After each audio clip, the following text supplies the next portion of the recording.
नमस्कार दोस्तों। अभी हाल ही में 22 दिसंबर 2024 को कानपुर के लिटरेचर फेस्टिवल में अपर्णा वैदिक का इंटरव्यू ईशान शर्मा ले रहे थे।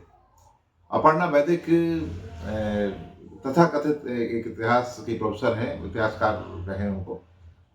और ईशान शर्मा उनका इंटरव्यू ले रहे थे। उन्होंने ईशान शर्मा ने इंटरव्यू लेते हुए अपर्णा वैदिक का प्रस्तावना में कहा कि भगत सिंह दोहरे चरित्र के व्यक्ति थे और बहुरूपिया थे।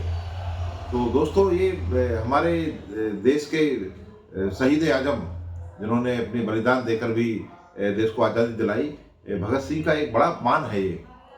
तो ईशान शर्मा ने ये किस आधार पर ये कह दिया कि भगत सिंह बहरूपिया थे। हाँ, ये बात अलग है कि वो अंग्रेजी सरकार से अंडरग्राउंड होने के लिए, अपने अभियान चलाने के लिए, क्रांतिकारी गतिविधियों के लिए भेष बदल लेते थे, लेकिन उनको बहुरूपिया नहीं कह सकते और दोहरा चरित्र नहीं कह सकते। तो ये ईशान शर्मा ने जब ये कहा तो अपर्णा वैदिक ने अपने इंटरव्यू में इस आधार को का बहाना लेकर उन्होंने कहा कि भगत सिंह आराम तलब व्यक्ति थे, मतलब आलसी थे और वो नए नए कपड़े पहनते थे। वो चार्ली चैपलिन की फिल्में देखते थे और अनशन के दरमियान उनका वजन बढ़ जाता था और वो मतलब छिपकर अंग्रेजों से अनशन के दौरान कुछ खा पी लेते थे और होटल के मैनेजरों से साठ गांठ करके अच्छा खासा भोजन वो उसकी जुगाड़ कर लेते थे। तो इस तरह की बेहुदा और असहनीय नाकाबिले बर्दाश्त जो टिप्पणी, वो जो बातें, जो आरोप शहीद आजम भगत सिंह पर अपर्णा वैदिक और ईशान शर्मा ने लगाए हैं, मैं इस पर घोर आपत्ति व्यक्त करता हूँ और अपनी नाराजगी जाहिर करता हूँ। ये भगत सिंह के बारे में उनका चरित्र हनन करने के लिए, भगत सिंह का की छवि खराब करने के लिए, उनका चरित्र हनन करने के लिए और एक पूर्वाग्रह से ग्रसित होकर षड्यंत्र पूर्वक किसी व्यवस्था का हिस्सा बनकर, तंत्र का हिस्सा बनकर भगत सिंह और क्रांतिकारियों और विचारधारा की छवि खराब करने का एक बड़ा षड्यंत्र है और इसको बहुत निहितार्थ में समझा जाना चाहिए। मैं भारत सरकार से और उत्तर प्रदेश सरकार से अपील करता हूँ, मांग करता हूँ कि अपर्णा वैदिक और ईशान शर्मा पर, भगत सिंह पर, हमारे देश के प्रमुख क्रांतिकारी शहीद आजम भगत सिंह पर ऐसे आरोप लगाने के कारण के लिए उन पर गहरी दंडात्मक कार्रवाई की जाए, एफआईआर दर्ज हो और जन भावनाओं को ठेस पहुंचाने के लिए और क्रांतिकारियों की गतिविधियों को, हमारे देश के जो शहीद हैं, शहीद आजम भगत सिंह हैं, और उन पर इस तरह कीचड़ उछालने के लिए वो या जो उन्होंने जो काम किया है उन पर कठोर कार्रवाई की जाए और पूरा देश जो है इससे विचलित है। और मैं खासतौर पर जब से मैंने ये देखा है कि अब देखिए, अब शहीदों का सम्मान करना हमारा काम होना चाहिए, हर प्रत्येक नागरिक का। तो हम जो आज़ादी आज हासिल कर रहे हैं, जिसका वो उपभोग कर रहे हैं, वो उनके बलिदानों की बलि वेदी पर बनी है, वो उनके बलिदानों की जमीन पर तैयार हुई है। उन्होंने 23 साल की उम्र में फांसी के फंदे पर झूलकर हमारे देश को आज़ादी दिलाई। उनके बलिदान से एकदम जो है आक्रोश भड़का और अंग्रेजों को जाना पड़ा छोड़कर देश को। और ऐसे तमाम क्रांतिकारियों के कारण मतलब हमारा देश आज़ाद हुआ है। तो बजाय उनका सम्मान करने के लिए, बजाय उनके सम्मान करने के, बजाय उनके हर गली चौराहे मोहल्लों पर स्टैचू लगाकर उनके विचारों को जन जन तक पहुँचाने के, बजाय उनका एहसानमंद होने के, उनके ऋणी होने के, और हम उल्टा ये कौन सी व्यवस्था का हिस्सा बन रहे हैं और हमारे पीछे कौन है? आखिर हम क्या चाहते हैं? आप अपने शहीदों को ही इस तरह बदनाम कर देंगे और एक शहादत को अपमान करके आप क्या क्या स्थापित करना चाहते हैं? इनकी जगह किसको स्थानापन्न करना चाहते हैं आप?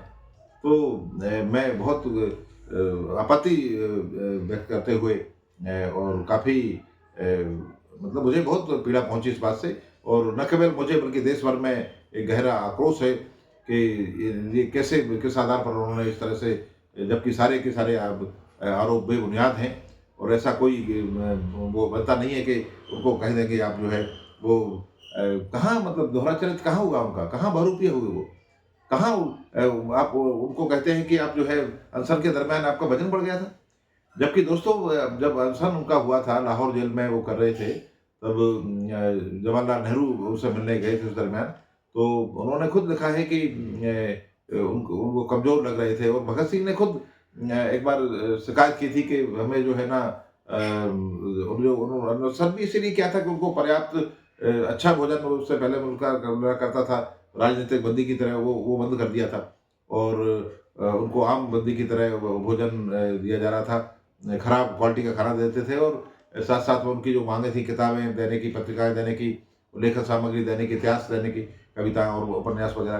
तो ये सब माँगों को लेकर अच्छे भोजन को लेकर वो उनके सेहत के लिए नहीं बड़ा राजनीतिक कैदी के दर्जा के लिए उन्होंने जो है तो उन्होंने खुद लिखा है कि मेरा वज़न जो है आपके जो खराब भोजन के कारण जो सब वो उसके कारण मुझे कम हुआ है। तो तथ्यात्मक रूप से आप देखिए, ये मेरे पास ये भगत सिंह के संपूर्ण दस्तावेज ये किताब है और ये इसमें आप इसको पढ़ें, सारे सबूत आपको मिल जाएँगे। ये चमन लाल ने उसका संपादन किया है, प्रोफ़ेसर चमन लाल ने और उसमें उनके तमाम पत्र हैं, तमाम दस्तावेज हैं और तमाम लेख हैं जो उन्होंने अपने जेल के जीवन में जो है वहाँ से लिखे हैं और उनके पत्र हैं। तो आप इसको पढ़ के देखें, आप तमाम तरह के लेखों द्वारा क्रांतिकारी जो साहित्य है उसके द्वारा आप कहीं से भी उनको आलसी नहीं पाएँगे। वो तो पूरा रात-रात भर जाकर लिखते थे, कितनी सारी उन्होंने साहित्य लिखा, कितने सारे लेख लिखे। वो कब से लिख रहे थे वो? 16-17 साल की उम्र में जब वो गणेश शंकर विद्यार्थी के संपर्क में आए थे, तब से उन्होंने प्रताप में काम करना शुरू किया और वहाँ लिख रहे थे वो, छद्म नाम से। तमाम लेख उन्होंने लिखे हैं। आज भी जो प्रासंगिक है और आज भी हमारे लिए आधार है एक वैचारिकता के लिए। तो उनको ना तो आप जो है आलसी कह सकते हैं, आराम तलब कह सकते हैं, ना ये कि किसी तरह आप जो है ना कि जेलों में जुगाड़ करके खाना खाते थे और चार्ली चैपलिन की फ़िल्में देखते थे। क्या बेहुदा आरोप हैं ये सारे। आप क्रांतिकारी हैं, आप पढ़े लिखे हैं, आप फ़िल्म नहीं देख सकते। एक ऐसे बेचारा इतने अच्छे अभिनेता की फ़िल्म देखने को आप आपत्ति लगाते हैं। अच्छे कपड़े पहनते हैं, उसको आपत्ति की बात करते हैं। तो क्रांतिकारी होने का मतलब क्या फटे पुराने कपड़े पहन के भिखारी दिखें, तब आप क्रांतिकारी बनेंगे? अच्छे वो उस समय पढ़े लिखे नौजवान अच्छे खासे घर से वो आते थे, तो इसके बाद भी उन्होंने अपना वो चाहते कलेक्टर बन सकते थे, कोई बड़े अधिकारी बन जाते।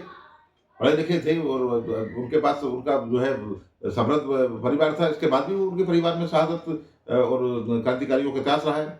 तो उन्होंने जो है उसपे आगे बढ़ते हुए देश को आज़ाद कराने के लिए अपनी कुर्बानी दी, जीवन दे दिए 23 साल की उम्र में। आप कहते हैं अच्छे कपड़े पहन रहे, अब आप कहते हैं कि आप भोजन करते थे, आप वज़न बढ़ता था और आप कहते हैं कि आराम तलब थे।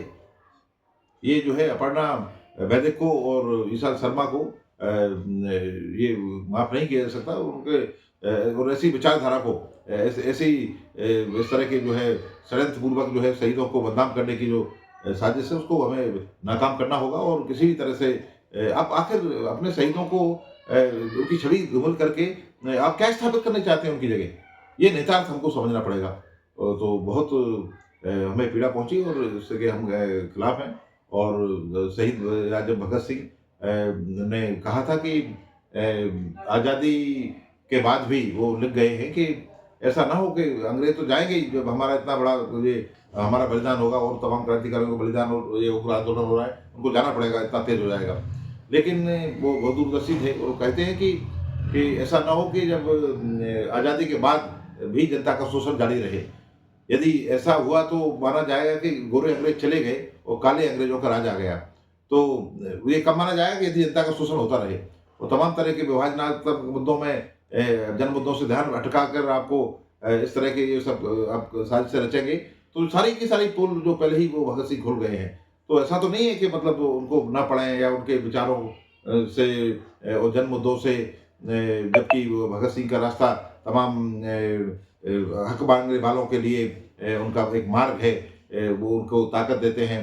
जो भी अपने हक की बात करता है, वो भगत सिंह से ऊर्जा लेकर आता है। जो अपने अधिकारों की बात करता है, जो संविधान की बात करता है, जो आज़ादी की बात करता है, वो निश्चित और शोषण दमन के खिलाफ बात करता है, वो भगत सिंह से ऊर्जा लेकर आता है।